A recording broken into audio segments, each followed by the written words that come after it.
Sweet, bonjour.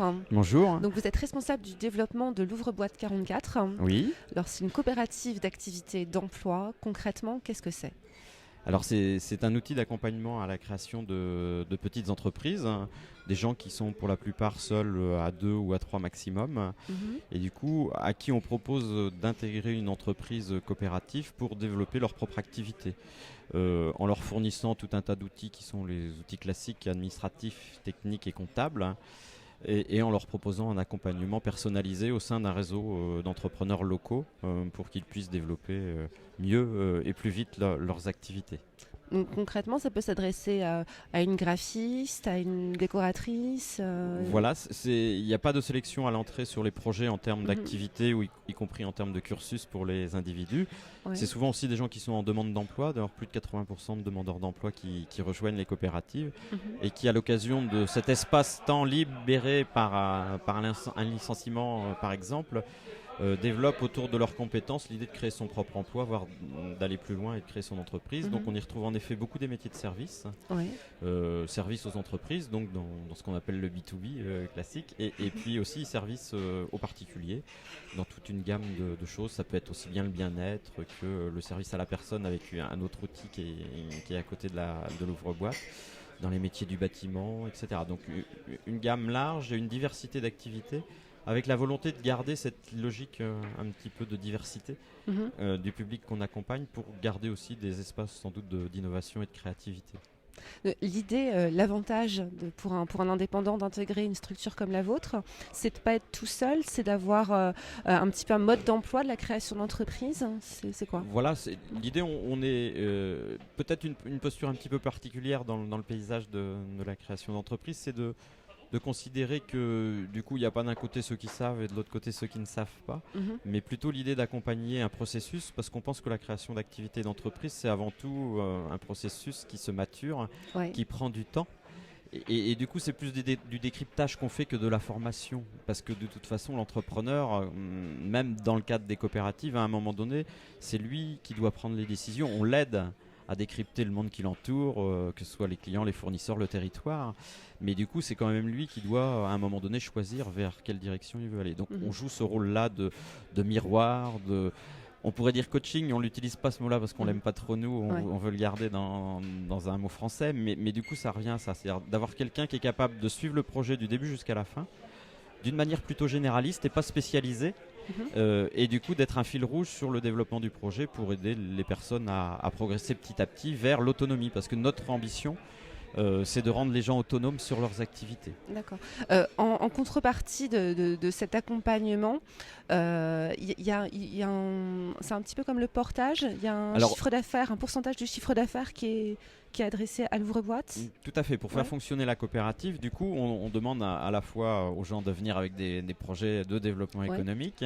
Et du coup, dans le modèle financier, en effet, qui fait marcher l'entreprise coopérative, qui est une SARL qui va bientôt se transformer en société anonyme d'ailleurs, pour des raisons de taille, voilà, les entrepreneurs acceptent d'emblée, du premier au dernier euro, à partir du moment où ils sont dans la coopérative, de participer à hauteur de 10,5% de leur chiffre d'affaires. D'accord. C'est un des piliers d'autofinancement de la structure Ouvre-Boîte, sachant que l'autre, du coup, lié à notre mission déléguée par le politique et par les territoires, on a des subventions qui nous permettent de faire un accompagnement et du coup d'offrir cet accès à l'entrepreneuriat à tout le monde sans distinction d'âge, de sexe, de provenance ou de formation professionnelle, donc sans sélection à l'entrée. D'accord. Donc j'imagine que c'est aussi ça qui va vous permettre très, très prochainement d'ouvrir un espace de coworking. Alors, en effet, ça va servir à quoi ? Comment ça va fonctionner ? Ce projet-là, alors on va avoir une petite particularité, c'est que partout en France, on appelle ça du coworking. Nous, on va l'appeler le COP-working. Je m'en doutais. Parce que du coup, cette fibre coopérative, elle est inscrite quand même de manière un petit peu génétique dans le projet qu'on mène, à la fois parce qu'on est une SCOP au sens juridique du terme, mais parce que dans les principes coopératifs et dans l'animation coopérative qu'on propose à la coopérative, en effet, on pense à faire germer des choses qui sont des effets leviers pour les individus. C'est-à-dire qu'on n'oppose pas l'individu et le collectif, comme c'est beaucoup le cas souvent dans la société, et particulièrement dans la société française. L'idée, c'est plutôt du coup de jouer des deux. C'est-à-dire que pour porter un projet, évidemment qu'il faut des individus, il faut de la motivation, mais ça n'empêche pas que tout ça peut se concrétiser et se développer dans un espace plus collectif et plus coopératif qui donne des effets leviers quand on n'a pas, quand on est tout seul. Donc, au niveau des besoins, ce qu'on est capable de faire aujourd'hui, c'était l'accompagnement un peu classique, mais dans ce modèle-là avec l'effet réseau. Et du coup, il y a des demandes qui nous sont arrivées au fur et à mesure du temps de dire c'est bien, vous nous accompagnez sur la compta, sur les problèmes juridiques, sur le marketing, etc. Mais nous, on aurait bien besoin d'avoir un bureau, un atelier, etc. Donc l'idée du coworking, elle est venue aussi du fait qu'on est installé dans une zone où avec un partenaire, on va pouvoir bénéficier d'une ouverture de 7000 m² de bureaux.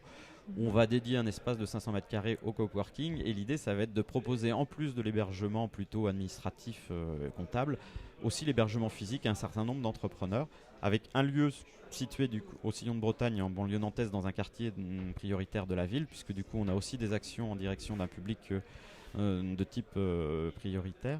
Et puis on va avoir aussi un lieu qui va ressembler à ça sur l'île de Nantes, dans le cadre du projet des Écosolis à Nantes, qui regroupe un certain nombre d'acteurs de l'économie sociale et solidaire.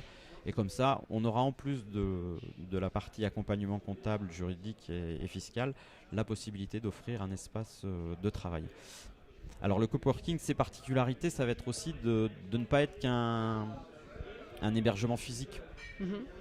Donc c'est-à-dire qu'avec 2 premières sur la région nantaise, donc quelque chose où les gens, gérés par une coopérative toujours, c'est-à-dire que l'organe de gestion sera coopératif, les gens qui vont utiliser le coworking seront amenés, pour ceux qui le souhaitent, à devenir associés de la SARL qui va le gérer.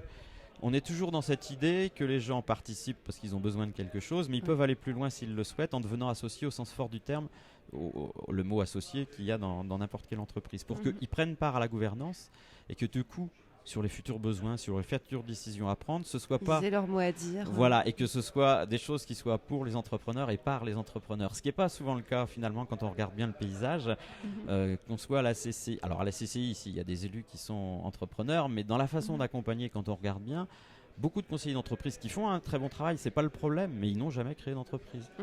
Voilà, nous l'idée c'est que justement c'est les échanges c'est entre pairs et surtout des petites entreprises qui est quand même à la fois la majorité des entreprises qui se développent en France et à la fois des choses qui n'ont pas été forcément toujours mises en avant. On a une culture de la grande entreprise en France et qu'aujourd'hui, moi je crois que les modèles en réseau de petites unités économiques seront sans doute les modèles de réussite des années à venir et non pas les grands groupes un petit peu pyramidaux tels qu'on les a connus dans les années...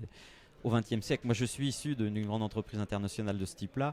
Voilà, elle est en train de se casser la gueule formidablement en France. Mais moi, j'en suis sorti il y a 12 ans. Et il y a 12 ans, je savais que ça allait se passer. Et je pense qu'il y a vraiment des modèles nouveaux à construire. Et le coworking participerait de cette idée de mettre les gens en réseau dans des zones où les choses bougent en permanence, mais beaucoup plus réactives, beaucoup plus souples et beaucoup plus innovantes et créatives du coup. Alors en parlant d'innovation, justement, vous lancez aussi un modèle assez novateur en termes d'épargne, l'épargne copitaliste. Voilà. Alors qu'est-ce qui se cache derrière ce terme épargne copitaliste ?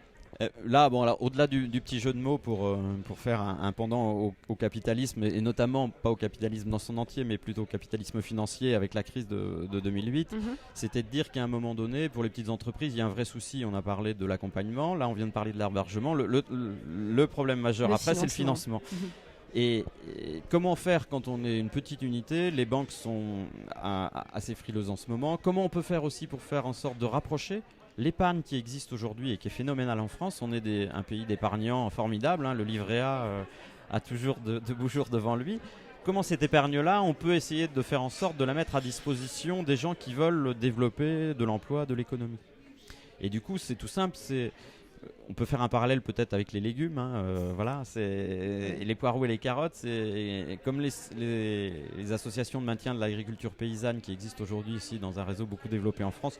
On met en lien un producteur avec des consommateurs, mais sans intermédiation. L'épargne capitaliste, c'est ça.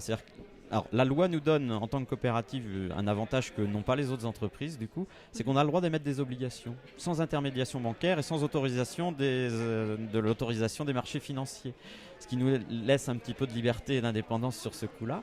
Et du coup, voilà, on a décidé en 2010 d'émettre des titres qu'on a appelés les titres capitalistes. Et l'idée, c'est de communiquer auprès de particuliers, voire d'entreprises locales, de nous confier un peu de leur épargne pendant 7 ans, qu'on rémunère. En 2010, c'était à 4%, en 2013, ça va être à 3%, donc beaucoup mieux que le livret A. Et qui permet aux gens de mettre leur épargne à disposition des entrepreneurs pour faciliter leurs investissements, qui ne sont pas des grosses sommes, mais qui sont des investissements courants. ma voiture est tombée en panne, j'ai besoin d'un utilitaire, il faut que je change toute mon informatique, il faut que j'achète un nouveau logiciel. Ce n'est pas des sommes énormes, voilà, mais du coup on se constitue une petite banque interne en s'appuyant sur l'épargne locale et en la gérant nous-mêmes au sein de la coopérative. Du coup, le triptyque est un petit peu... Du coup, on aura accompagnement, hébergement et financement.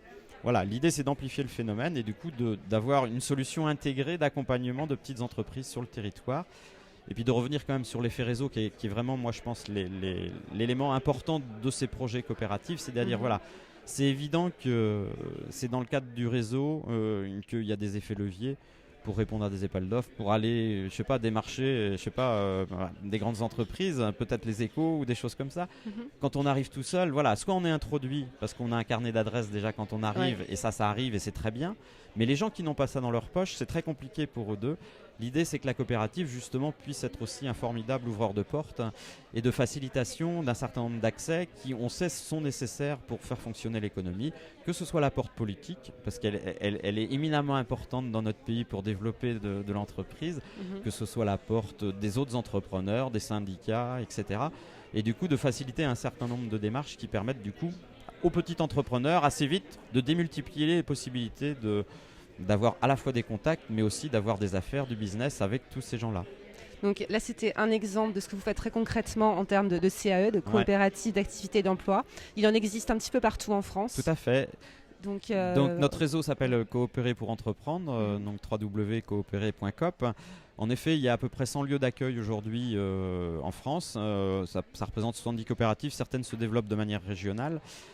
Avec sans doute une nouveauté pour 2014, alors, en avant-première peut-être, mais c'est déjà dans les tuyaux, c'est-à-dire que jusqu'à présent on fonctionnait sous forme expérimentale et du coup la loi sur l'économie sociale et solidaire poussée par le ministère du même nom et par le ministre Benoît Hamon va nous permettre, du coup il y a 2 articles qui ont été votés avec quelques amendements au Sénat mais sans grande modification il y a 15 jours, vont arriver à l'Assemblée nationale début mars et du coup s'ils sont votés en l'état, ils vont légaliser l'entreprise telle qu'on l'a imaginée, telle qu'on l'a fait fonctionner aujourd'hui. Et a priori, mais c'est une promesse de ministre, donc il faut toujours se méfier, on aurait ensuite, si la loi est votée, des moyens supplémentaires pour le développer de manière plus large, avec l'idée de multiplier par 4 les entrepreneurs dans les coopératives à l'horizon 2020. Et on se donne rendez-vous en 2020 pour vérifier tout ça. Avec plaisir. Merci beaucoup.